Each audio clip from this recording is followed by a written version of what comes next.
ma anche Marco Luzzatto. Buonasera. Che fa ricercatore metavisione, adesso vi spiega lui cosa intende fare e cooperano in modo che recuperiamo 10 minuti. Sì, Perché ci sono tante domande che mi hanno detto che vogliono fare, poi in generale. Benissimo. A te la parola. Sarò brevissimo io. Grazie ancora. Dopo ragazzi. Sì. Ecco, noi vorremmo ancora ringraziare Silvano Ferronato per averci invitato e anche a Francesca Saccol per l'organizzazione e anche all'interprete per dare la possibilità a tutti di poter avere accesso a queste informazioni. Troviamo veramente un'iniziativa notevole e importantissimo, in virtù anche di quello che sta succedendo, perché stiamo tutti quanti vivendo un grandissimo cambiamento. Allora io sono Marco Luzzatto e mi occupo ormai, sono più di 20 anni, di transcomunicazione strumentale video. Che cos'è la transcomunicazione strumentale video? È sostanzialmente una tecnica di contatto, spiritualmente parlando si parla di tecnica medianica, che consente per l'appunto di catalizzare le energie presenti nell'ambiente in immagine. Quindi si ricevono attraverso questo sistema delle vere e proprie immagini. Si parla prettamente in queste circostanze di volti, ma sono volti, prima ne abbiamo visti alcuni favolosi, complimenti ancora per l'esposizione. Sono volti molto molto oggettivi che hanno caratteristiche particolari e in questo particolarissimo momento galattico della storia, detto così sembra anche di parlare come se stessimo in un film di Star Trek, ma è proprio così. Noi stiamo vivendo proprio questo grande innalzamento dell'energia e il nostro genoma, il nostro DNA sta assorbendo delle informazioni ed ecco che i nostri campi energetici, che gli antichi chiamavano e classificavano ciò come aura, il nostro campo elettromagnetico si sta amplificando ed ecco che molte persone diventano medianiche. In realtà la medianità appartiene a tutti, è un dono proprio intrinseco dell'uomo e che tempo e secoli di cristianesimo, religioni e anche alimentazione sbagliata e ballata è riuscito questo grandissimo periodo storico ad attutire, ad annientare questa grande spiritualità, questo grande livello di interconnessione che adesso sta riemergendo. Infatti qua si parla proprio sul volantino di connessione. Ebbene, noi stiamo rivivendo il contatto, la riconnessione. Ecco perché i cieli si stanno aprendo. In realtà è un cambio di frequenza, noi accediamo a questo cambio di frequenza e quindi molti di noi possono vedere, e non è detto che siano visibili per l'appunto tutti, possono vedere questi fenomeni. Si parla proprio di fenomeni autentici, si parla di altre realtà che riescono ad entrare in sincronicità con la nostra dimensione. Quindi non c'è nulla di... si pensa molto, no, al mero sensazionalismo, ma è tutta natura, è una cosa prettamente naturale ed è fondamentale che tutti possiate comprendere questo tipo di concetto. Ci sarebbe molto da dire, ma non vorrei togliere spazio a Nicolò. Durante la sua esposizione, che avverrà tra pochissimi secondi, io farò una sperimentazione parallela. È una tecnica questa che prevede l'ausilio di strumentazione tecnologica. Sostanzialmente andremo a catalizzare, come vi dicevo poc'anzi, le energie presenti nell'ambiente. In realtà sarete anche voi a creare, a catalizzare le condizioni ideali per poter rilevare queste immagini, perché si andranno ad ampliare i vostri campi. È incredibile ma vero, ma a livello inconscio, avendo ricevuto l'informazione, farete anche voi un lavoro di tipo medianico. È tutto documentabile e adesso altri organi scientifici si stanno interessando a questo tipo di fenomeno. Sarà interessante nel prossimo futuro vedere quali saranno i risultati e se finalmente la scienza ufficiale potrà annoverare questo tipo di realtà. Staremo tutti quanti a vedere, ci sarebbe tantissimo da dire. Quindi Nicolò, io non... ecco, che altro dire? Sei pronto? Io sono già da un'altra parte. Grazie ancora per essere qui, per la vostra attenzione davvero. Grazie a tutti.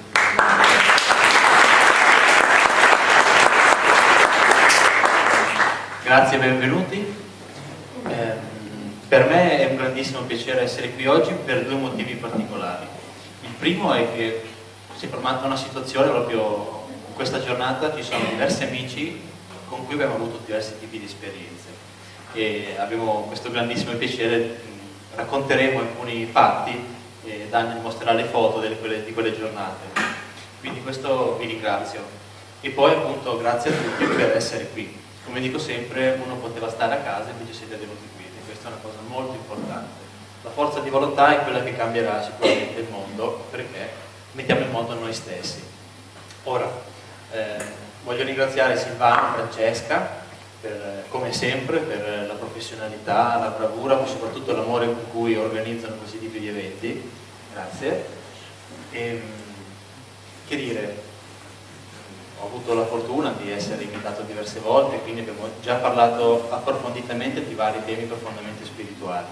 Oggi vorrei iniziare da un altro canto e poi chiaramente cadere lì.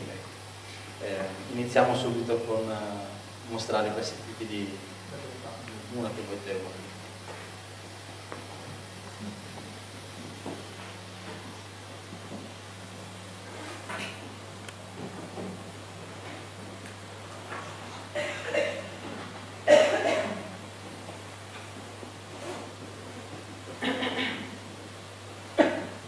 Diciamo, la mia storia personale per il momento la mettiamo in secondo piano, eventualmente se uno vuole fare delle domande la spiego dopo, così magari c'è qualcuno che è già venuto altre volte, non sono ripetitivo. Ok. Questa è la storia di una giornata meravigliosa, eravamo io e Daniel, lui è di Bologna, io sono di Milano, mi è venuto a trovare, aveva voglia di stare un po' insieme e questo luogo qui che noi abbiamo scelto per fare la nostra gita sono le piramidi di Montevecchia, vicino a Lecco. Non so se conoscete questo luogo, qualcuno di voi lo conosce? Nessuno. Visitatelo, è un luogo molto bello.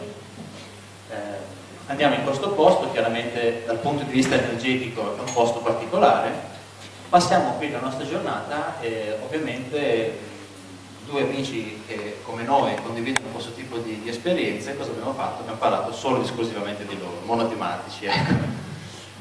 Daniel scatta delle fotografie, lui sapeva del piacere che io avrei avuto sicuramente di avere una fotografia con loro, non mi dice niente e scatta delle fotografie sia del panorama sia in questo caso, vabbè, vedete me di spalle, con quell'oggetto lì. Non è tanto l'oggetto in sé, la bellezza della giornata, ma la testimonianza di quello che è accaduto poco dopo. E come dopo si siede Daniel e incominciamo appunto a chiacchierare, ad un certo punto noi percepiamo che qualcosa nell'ambiente incomincia a cambiare, ma era un cambiamento non materiale, un cambiamento che si poteva percepire fortemente dal punto di vista, diciamo, emotivo, qualcosa che incominciava a lavorare dentro e sentire una grandissima espansione, proprio come quando sono avvenuti i contatti che ho avuto a Baveno nel 2013. Sicché noi due ci guardiamo in faccia, ci zittiamo e ci diciamo: ma senti anche tu quello che sto sentendo anch'io? E lui mi dice: sì. Cosa sta succedendo? E lui mi dice: senti questo profumo? Io il profumo non lo sentivo, lo sentiva lui. Dopo pochi secondi, per intenderci, dove noi eravamo seduti è una specie di collina, appunto una piramide piccola come dimensioni, c'è un sentiero che sale e uno che scende. Dal sentiero spunta una ragazza alta per la norma nostra umana terrestre, bellissima. La cosa fondamentale che subito ci ha colpito l'occhio è che quel giorno lì c'erano 34 gradi e noi sudavamo a stare zitti, immobili. Questa signora qui, questa ragazza, era vestita invernale, cioè aveva su una felpa di spugna grossa, a maniche lunghe e non aveva neanche una goccia di sudore. Quindi questa cosa subito ci ha un attimino colpito. Si avvicina verso di noi, io lo guardo negli occhi, la saluto con estremo piacere e amore, perché dentro di me sento: caspita, ma questa qui è particolarmente voluta, no? Tutto questo sentire che c'era.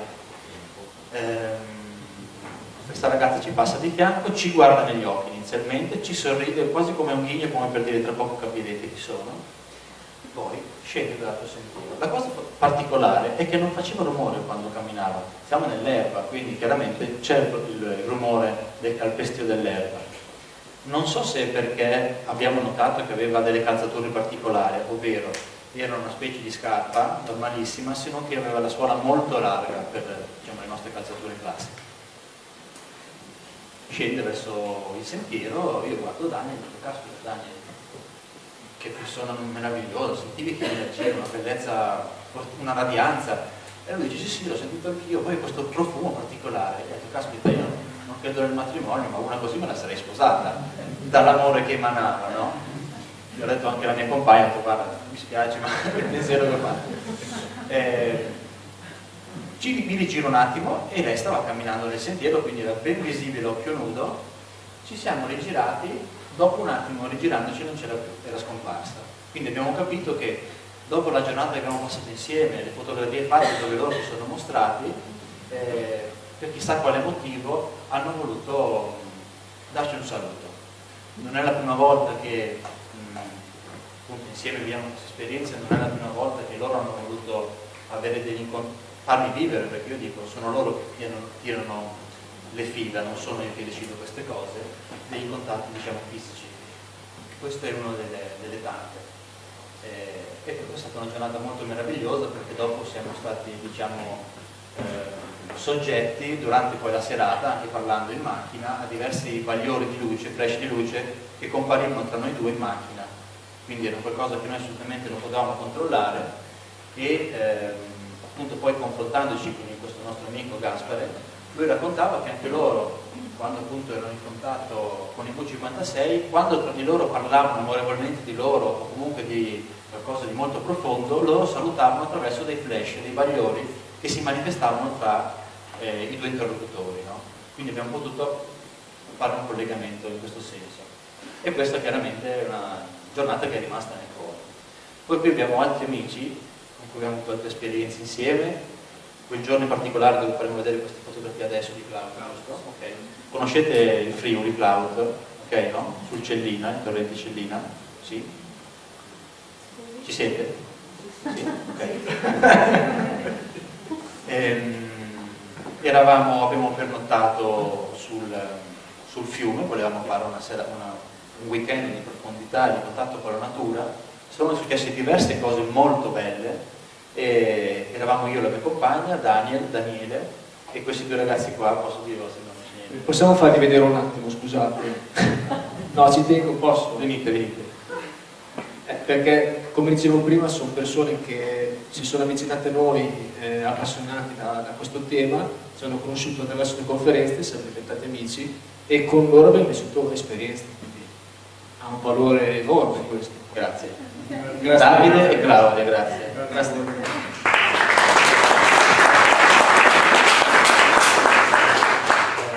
Abbiamo avuto delle tante, solo che abbiamo le fotografie di questo tipo di weekend lì, ecco, e mostriamo quelle, spieghiamo questa. Quindi ci accampiamo in questa zona, questo fiume, dove c'era un punto parecchio largo, diciamo, dove il fiume era in secca, quindi la parte del torrente era molto piccola. Ci accampiamo lì durante la serata, attraverso chiaramente, dopo aver riso e scherzato come degli amici che giustamente fanno quando stanno insieme, poi una bella meditazione tutti insieme e a un certo punto succede quello che noi speravamo in cuor nostro di poter vivere come saluto. Chiarisco, come diceva prima Daniel, questo avviene perché si è con il cuore aperto. Quindi in quel momento lì noi eravamo tutti con il cuore aperto, soprattutto in sintonia tra di noi, stavamo bene, ecco, come dovrebbe essere in tutte le famiglie, okay? E loro, quando è così, non mancano mai al saluto. Non è un approccio o voglio vedere l'astronave o voglio vedere un essere a tutti i costi. Noi ci siamo, se volete siamo qui, altrimenti va bene lo stesso, ci mancherebbe altro.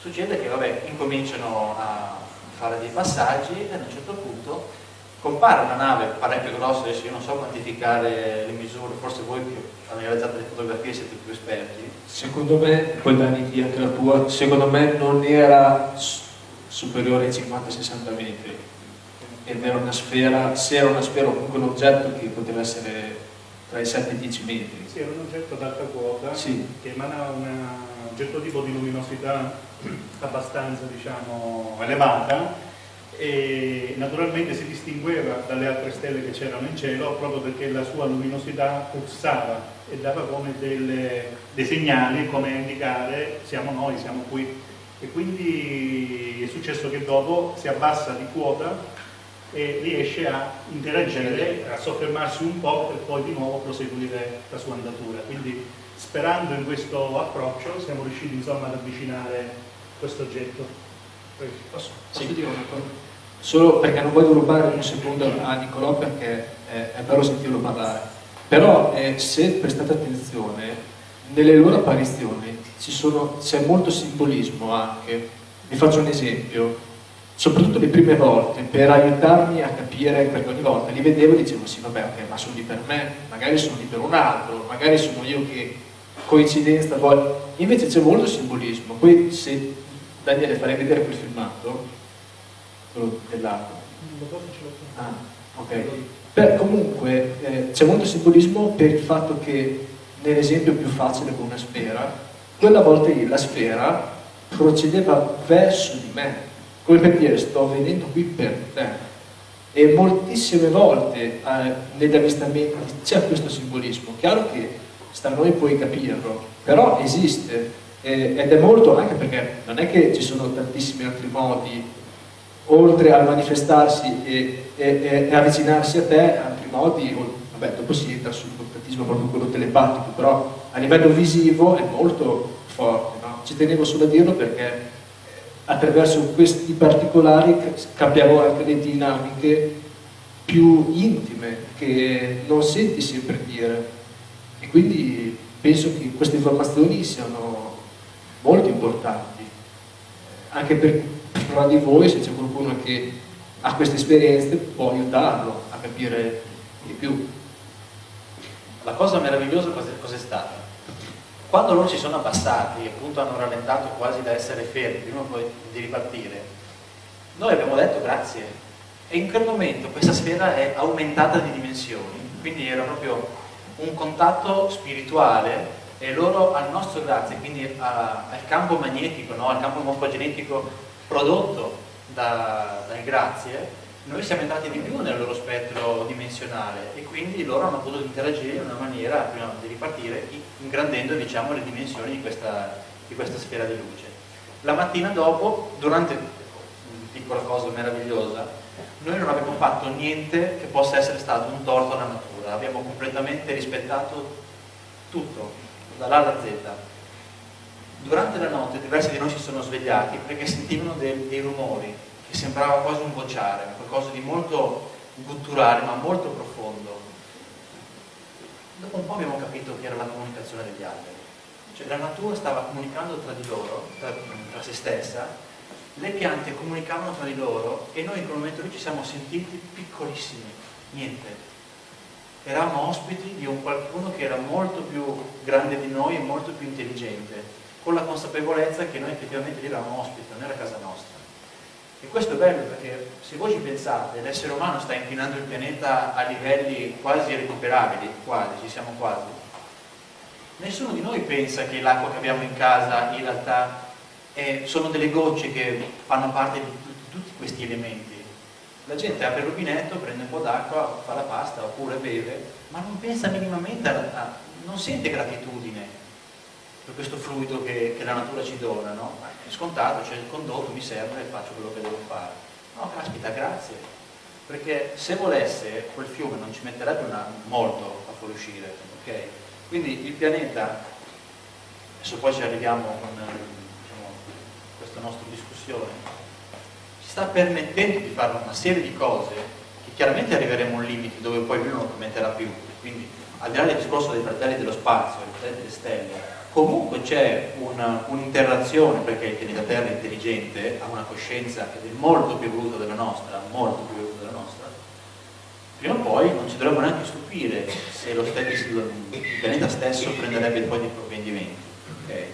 Questo perché noi non possiamo sapere, vi dico questo come parte di un messaggio che loro mi hanno rilasciato, gli eventi futuri che potrebbero accadere, perché è sempre il condizionale, non andranno intesi come una catastrofe o una sciagura, ma un qualcosa che farà parte di un processo evolutivo. Ok? ok? Quindi come un riequilibrio per ritrovare l'armonia generale del pianeta, perché chiaramente il pianeta non può non essere in armonia con il cosmo, poi ci arriviamo anche per il discorso delle radiazioni. Niente, dopo questa bellissima esperienza notturna, quindi la sera prima questo grandissimo saluto, di notte perché io ho spostato la tenda, quindi io con la mia compagna ci siamo accorti appunto svegliandoci per spostare la tenda di un po' e siamo rimasti esterrefatti da questo tipo di comunicazione che io nella mia vita non avevo mai provato. La mattina dopo Daniel fa questa fotografia e come potete vedere è un sigaro nettissimo, ma perché questo? Perché sono contenti, non è perché noi siamo speciali, siamo più belli. La vita del contattista, al di là che non essere per niente una vita facile, è una vita semplicissima, è nella semplicità che queste cose si possono manifestare. Tante persone pensano che se c'è qualcuno a parlare vuol dire che ha conseguito qualcosa. Non è indicazione di evoluzione spirituale, non per forza, perché l'evoluzione spirituale, per come noi l'abbiamo concepita, non ha niente a che vedere con la realtà dei fatti, niente. È il cuore, il modo in cui noi ci poniamo. Una persona può fare meditazione per una vita, ma se dentro di sé ancora non ha fatto la meditazione in maniera profonda, non ha capito dov'è l'illusione e dov'è la realtà, è chiaro che dopo, se uno gli passa davanti al semaforo, lo insulta. E questi tipi di esperienze non possono avvenire. Anche noi, effettivamente, delle volte non abbiamo nessun tipo di riscontro, quindi siamo tutti completamente uguali. Questo è fondamentale. Anche perché loro stessi dicono: nel cosmo siamo tutti uguali, non c'è nessuno più avanti e nessuno più indietro, siamo tutti completamente sullo stesso piano. Quindi anche quando noi, essendo stati educati profondamente con un senso di colpa riguardante come si può dire, l'altruismo, ma soprattutto non mi viene la parola adesso l'umiltà, ecco. Abbiamo il senso dell'umiltà che non ha niente a che vedere con cos'è l'umiltà vera e propria. Che cos'è l'umiltà vera e propria? Perché tanti dal punto di vista di umiltà si rifanno alla figura di San Francesco e di Gesù, che sono due figure completamente bistrattate, modificate a noi, che avevano poco effettivamente a che fare con la realtà di quei personaggi, per chiaramente tenere le masse sotto scacco.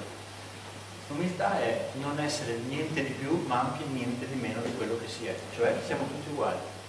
Questo è fondamentale. Ecco, e quindi poi hanno voluto fare questo tipo di saluto. Ce ne sono degli altri? Non mi ricordo, se no vado avanti. Forse posso far vedere una foto? Sì.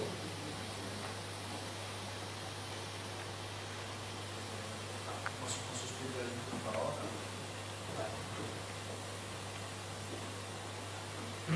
Scusate, sarò brevissimo sempre per non togliere del tempo a Nicolò perché ci tengo che parli. Tipo questa foto qui l'ho scattata qualche anno fa, questi oggetti qui non erano visibili ad occhio nudo, però in foto sono apparsi e io nel scattare le foto sentivo dove scattare. Molte volte la modalità con cui si scattano le foto, io parlo per me, sono diverse, non è mai uguale. A volte vedo che si muovono nel cielo e fotografo vengono fuori, pochissime volte li vedi a occhio nudo e poi li riporti in fotografia. Alcune volte ti parlano dentro e dicono siamo qui, girati, non è mai uguale, io parlo per me. Però anche questa foto qui è una testimonianza del fatto che ciò che anche non vedi non significa che non esista, cioè come la metafisica spiegata da Marco Monsanto che farò dopo, o queste fotografie molto più semplici per noi da comprendere, dimostrano che c'è qualche cosa che anche se non si vede c'è e interagisce con noi. Io ho prestato attenzione ed è stata catturata. Se quell'oggetto lì non fosse stato fotografato, per noi non sarebbe esistito. Capite? È tutto molto in funzione di cosa crediamo noi che è vero o no e crediamo noi che esista o no. Però questo non toglie il fatto che l'oggetto continua ad esistere anche se noi non ci crediamo. L'oggetto come... Questo era un ragionamento alla base per comprendere un po' come interfacciarsi in questo mondo. Certo. Delle altre, diciamo, esperienze significative sono accadute con Marco, ne raccontiamo una perché sono un po' private, ecco. eravamo a Varese, che è uno dei luoghi dove successivamente al primo incontro che ho avuto a Baveno nel 2013 mi hanno poi portato, cioè abbiamo fatto degli incontri, successi degli incontri anche lì. Torno spesso perché vicino a Milano le montagne di Lecco come Varese sono le più vicine, c'è una visuale meravigliosa. E gli dico, sai Marco, sono successe queste cose, questi incontri, un posto appuntamento, niente, se ti va facciamo una serata insieme. Loro avevano avvisato che sarebbero passati alla tal ora dopo tot tempo del nostro arrivo in quel posto, e la cosa è stata micidiale, noi non ci credevamo, io stesso delle volte mi dico ma no, è troppo bello questa roba qua. Noi arriviamo in quel posto, tutto è successo come loro avevano descritto, abbiamo visto questa nave enorme, il cielo, veramente grande, basta, ma la cosa particolare qual è stata? In quel momento noi stavamo usando la macchina fotografica, io non ho come missione far vedere delle fotografie, oggi lo stiamo facendo, ci sono loro, ne approfittiamo, ok? Mi sono sempre occupato della parte più spirituale, ti carico loro chiaramente. In quel momento voi immaginate in un lungo lago una piccola striscia di terra dove era piena di persone, noi eravamo gli unici a guardare il cielo con questa macchina fotografica. A un certo punto ci siamo chiesti, ma la gente non vede, non si crede cosa stiamo facendo. In quel momento noi ci siamo girati, tutto stava andando a rallentatore. Adesso vi spiego il perché, vi spiego questo tipo di esperienza. Lo spazio-tempo in quel momento lì era alterato. La gente ci guardava, ci sorrideva, ma completamente a rallentatore, come se non fosse nella nostra linea spazio-temporale e non vedeva cosa noi stavamo facendo. Infatti non avevamo l'impressione che ci guardassero dritti negli occhi, ma come se stessero vedendo qualcos'altro. E la cosa ci ha allibito completamente. Quando vedi qualcuno che osserva il cielo che è stupito, che cosa fai tu? Vuoi vedere anche tu quello che si sta osservando? Niente, hai da accendere? Beh, ma la mia voce si sente più. No. Prova, sì, va bene. No, normalmente uno incuriosito guarda il cielo, no? Niente. Proprio è come se in quel momento ci fosse a livello selettivo l'apertura di un canale. E guardate che questo in diverse, chiamiamole così, canalizzazioni passate, lo avevano detto che non tutti, cioè ci sarebbero stati segni comuni a tutti, quindi che tutti ai quali tutti potevano accedere, che sarebbero stati documentati da tutti. E poi invece alcune manifestazioni soltanto visibili a pochi, ma sempre per un discorso frequenziale, no? Quindi di frequenza. Quindi è interessante vedere proprio la selezione, diciamo così, chiamiamola così. Ma questo poi perché avviene? Ripeto, è una cosa che in realtà nasce, sembra che sia qualcosa di suddiviso, in realtà non è così. Chiunque di voi si avvicina a questo tipo, prima di tutto un lavoro interiore, serio, coerente soprattutto, giocoso ma anche serio, ma e soprattutto coerente, e si avvicina a questo mondo in maniera molto rispettosa, con la voglia di non neanche la presunzione di comprendere come funzionano questi altri mondi, questi esseri per le loro dimensioni, ma solo di poter appunto salutare. Loro vedono una persona che ha voglia, che innanzitutto si sta andando da fare e che ha voglia di comunicare, allora incomincia a essere seguita. Ci sono persone che l'esperienza in sé nasce perché hanno una missione, ma non sono persone migliori o diverse, perché tutti, davvero tutti, possono avere questi tipi di esperienze. Mi raccomando, questo è fondamentale. Quindi nel momento in cui una persona dedica la sua vita come uno strumento, metto a disposizione del padre per portare un'informazione e permettere ai miei fratelli che anche loro comprendano e vivano questo tipo di realtà, loro sono lì, non aspettano altro, ok? Il motivo per cui non si fanno vedere in maniera palese, diciamo massiva, come viene usato come termine, è semplicemente perché tutti ancora non credono in questo tipo di realtà e devono rispettare il libero arbitrio.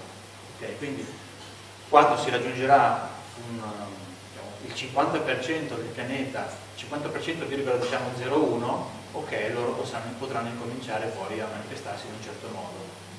Non è neanche obbligatorio sostanzialmente, perché noi potremo andare avanti nel nostro modo. Se potete accendere la luce adesso, tanto non ci sono più. Grazie. E noi vi vedo negli occhi. Ma il loro motivo di contatto, soprattutto così profondo e così frequente, è perché chiaramente il pianeta Terra delle volte prende delle direzioni,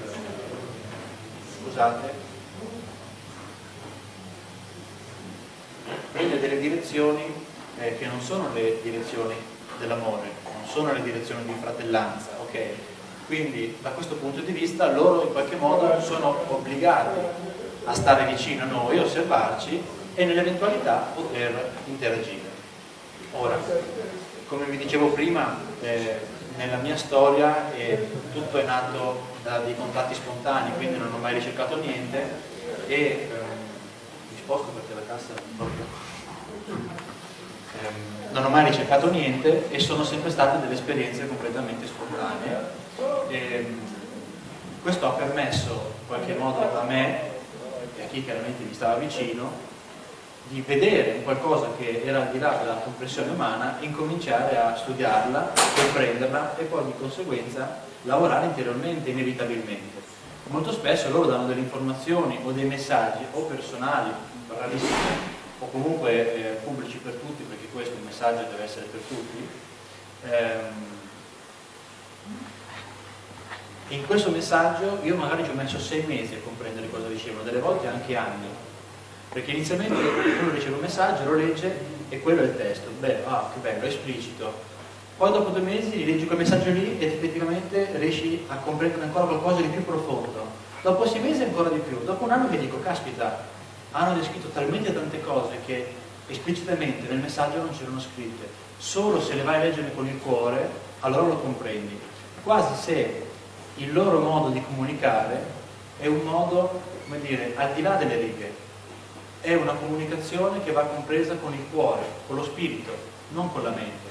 Quindi noi leggiamo un messaggio, sembra un messaggio razionale, ma più lo si legge, più si riesce a comprendere, a carpire la profondità e l'amore che loro, e la dedizione, soprattutto la grandissima pazienza, che noi lo diciamo sempre, verso di noi. Ora, abbiamo fatto questi esempi dell'alterazione dello spazio-tempo, perché uno dei messaggi, diciamo, chiave che hanno rilasciato nel corso degli anni è che in questo momento, essendo che l'essere umano, appunto, era sull'orlo di una catastrofe nucleare, più volte l'ha fatto, e ogni volta dicono bravi perché siete arrivati vicini, ma le persone che si sono risvegliate spiritualmente, le preghiere di tutte le persone che continuamente fanno qualcosa per gli altri o pregano per il pianeta, i gruppi di meditazione, le giornate come queste, la luce che noi espandiamo va a impattare fortissimamente con l'inconscio collettivo e delia il corso degli eventi.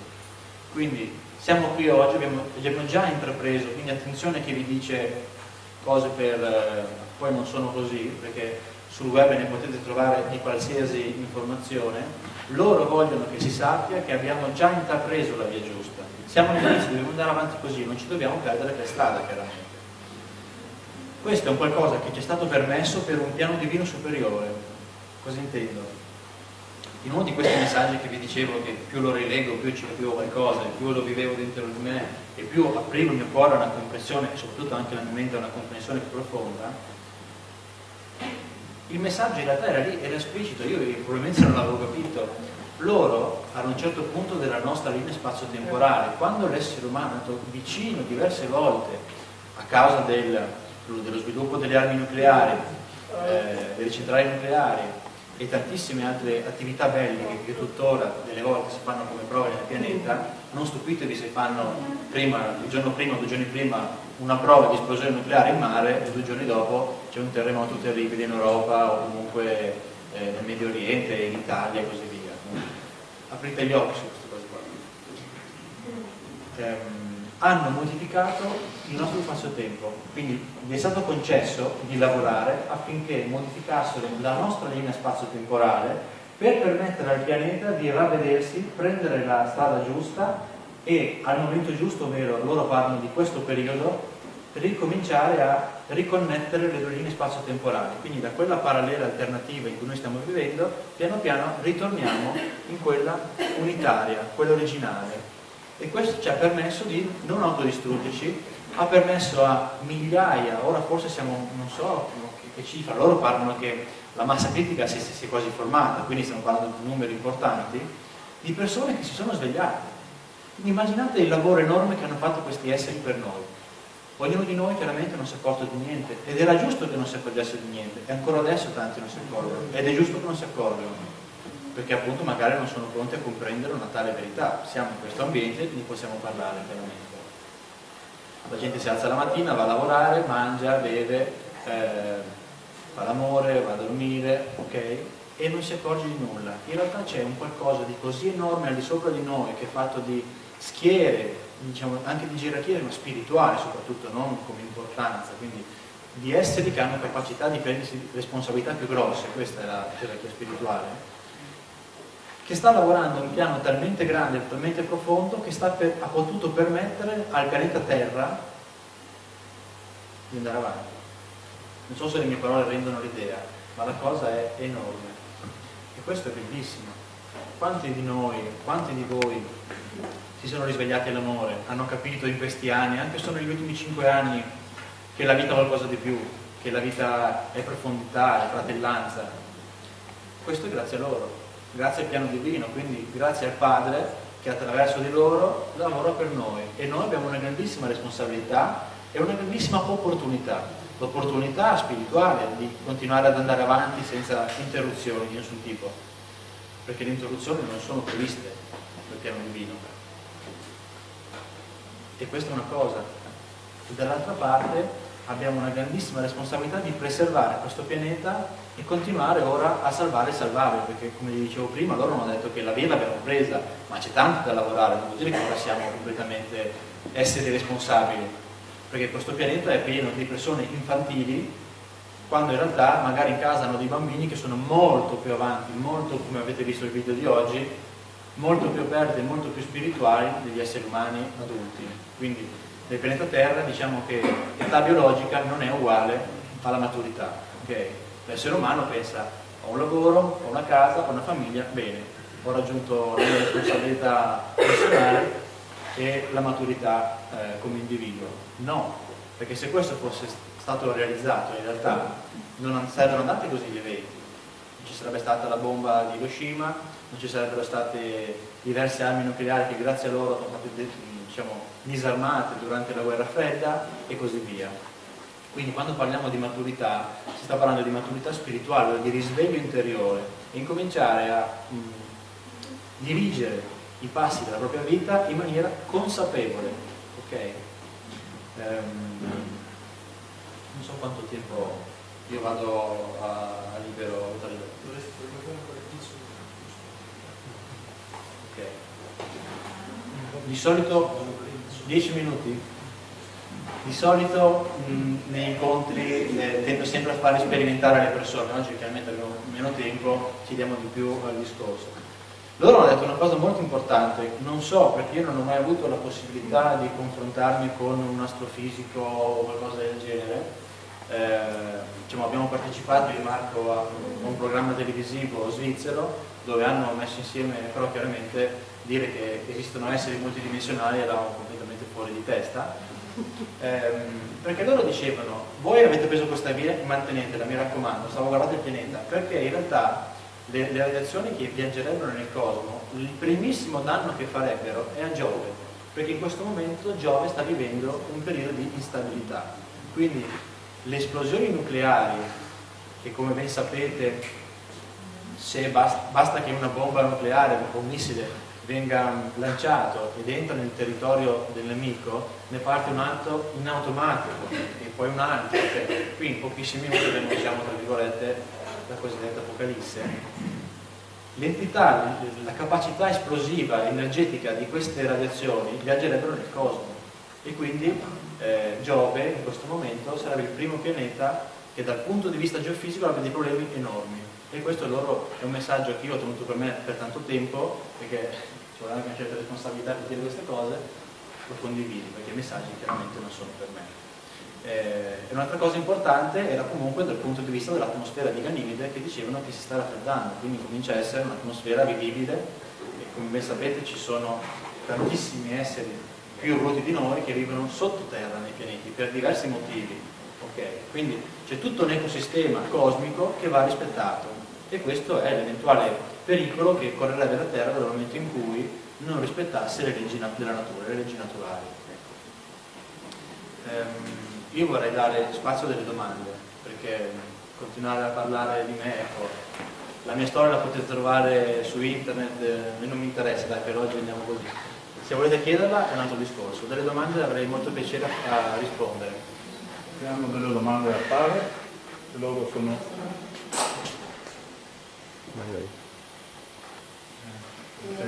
Io ho una domanda. Ok. Io. E ce n'è anche un'altra. Posso iniziare adesso o devo fare dopo? No, inizia. Vieni là. Oh. Sì, là.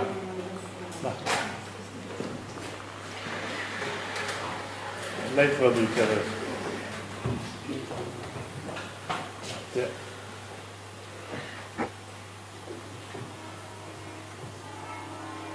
Traducete Io per noi. sono sordo e vengo da Milano. Ok. Sono venuto qui e sono appassionato di ufologia, ho fatto una ricerca sull'ufologia. Ho una domanda molto breve. Adesso nella Terra, come la donna brasiliana, no? Che ha visto il buco, io credo che questo buco non arrivi dalla Terra, ma dal profondo, dalle cave della Terra. L'essere umano vive in alto, ma gli UFO sono più intelligenti? Questa è la mia domanda. Non ho ben capito il senso preciso della domanda. Ci sono civiltà che stanno anche sottoterra, sicuramente come il pianeta Terra.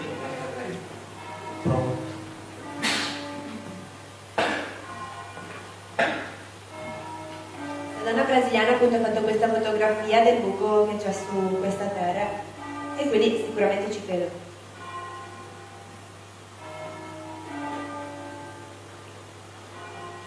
Quindi voglio capire, quindi si chiama cava terrestre, quindi questo linguaggio tipico, proprio tecnico, è una cava terrestre questo, non so se lo sapete. Sì, assolutamente. Ci sono delle popolazioni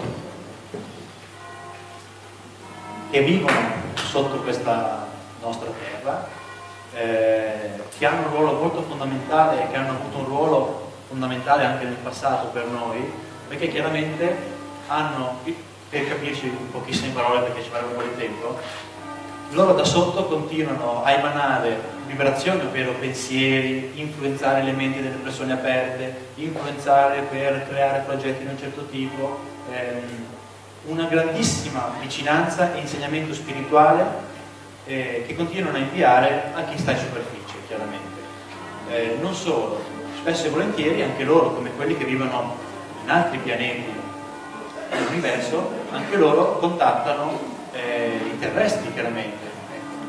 Tante persone in questa terra hanno potuto visitare le loro dimore intraterrene. Sono civiltà tutte che fanno parte della federazione, noi le conosciamo come Federazione Galattica di Luce e Fratellanza Bianca, se non mi ricordo male. Io posso parlare per la Federazione Galattica di Luce con cui sono stato e sono ancora in contatto. Quindi è tutta una grandissima famiglia che risiede anche sotto il nostro pianeta e tutti stanno collaborando per fare in modo che l'umano ce la faccia e vada avanti. Quindi quando vediamo i dischi volanti non è detto che per forza debbano venire da Sirio, per esempio, o da Venere, possono venire chiaramente da sottoterra. Ecco. Non abbiamo la capacità di riconoscere, almeno io parlo per me, non ho la capacità di sapere dove vengono. Aggiungo una cosa. Teniamo presente un'altra cosa molto importante, che diciamo, i fratelli cosmici hanno delle basi sul nostro pianeta, per cui non necessariamente fanno parte degli abitanti della terra cava, ma possono essere qui, venuti da altri pianeti, hanno costituito, come sentiremo parlare da Gaspare De Gama la domenica 17 dicembre, hanno costituito una base qui loro. Hanno i loro mezzi che possono essere dischi, possono essere altre cose visibili e non visibili all'occhio umano, perché anche di questo si tratta, dipende dal grado di spiritualità che hanno. E c'è niente da meravigliarsi perché vediamo un disco, deve essere per forza della terra, deve essere dello spazio. anche se è del nostro pianeta, vuol dire che hanno delle basi, tanto è vero che scrivevo, riportavo la testimonianza di una contattista di Marostica nel libro, che parla che sull'altro piano di Asiago c'è una base aliena. È evidente che loro vivono sottoterra lì, e poi non so quanto è sotto, sarà profonda a 40 km. E io voglio chiedere a Gaspare come facevano a mascherare quella base. Diciamo che forse nel 90% dei casi, forse anche il 100%, laddove si trova una base di rimessaggio nucleare, anche solo appunto di rimessaggio, loro ci sono, quindi sotto, di fianco, ci sono sempre, siamo costantemente monitorati in ogni movimento, in ogni passaggio che l'essere umano pensa prima di tutto, pianifica e poi cerca di attuare. Ci sono tantissime testimonianze di persone che riportano appunto i fatti dove magari i caccia, ecco, partono armati e li vengono portati a terra. Ecco, quindi non stiamo parlando di niente di fantascientifico, è completamente realtà. Altra domanda? C'era, aveva detto prima lei, andiamo in ordine. Sì.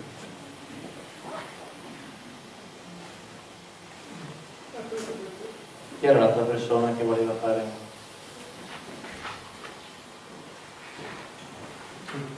Sì, ne ho un'altra. Ho una foto, questa qui. Sì, esatto. Ah, terra, Sì. È di una terra. Eldorado. E ho una seconda domanda molto breve. Io in internet ho visto degli altri contattisti americani e chiamano il nome non con il nome Terra, ma Gaia. Forse sbaglio, ma volevo capire, è la verità che chiamano il pianeta Terra Gaia? Non è l'unico nome con cui lo chiamano, ci sono diversi nomi. Saras, un altro nome, per capirci, chiaramente ogni pianeta ha una sua lingua e quindi come noi chiamiamo Venere, loro possono avere per il nome Venere un altro nome, chiaramente. Quindi, bene o male, tutti originariamente davano un nome a questa terra, poi hanno trovato un linguaggio La comune. maggioranza qui usa il nome Gaia per terra, è vero? Questa è la maggioranza, ho letto questo, è vero? Sì, diciamo un nome diffusissimo, quello sì. In Italia si chiama terra. In italiano si chiama terra. Poi hanno trovato chiaramente una comunicazione universale. Ad esempio quindi... in inglese si dice Earth e ho letto che viene detto spesso viene detto Gaia e ne sento sempre parlare. Ecco, volevo chiedere un po' qual è il termine più utilizzato. Grazie. Grazie a te. Chiaramente la maggior parte di queste razze, non tutte, hanno capacità telepatiche, quindi poi anche il discorso della comunicazione con noi terrestri, che avvengono sempre telepaticamente, o con altre razze, la comunicazione è questa. Però chiaramente hanno un linguaggio unificato per quanto riguarda la federazione, chiaramente mettiamo i pianeti dal punto di vista appunto dei confederati allo stesso modo. C'era qualcun altro? Volevo chiedere, ma facciamo...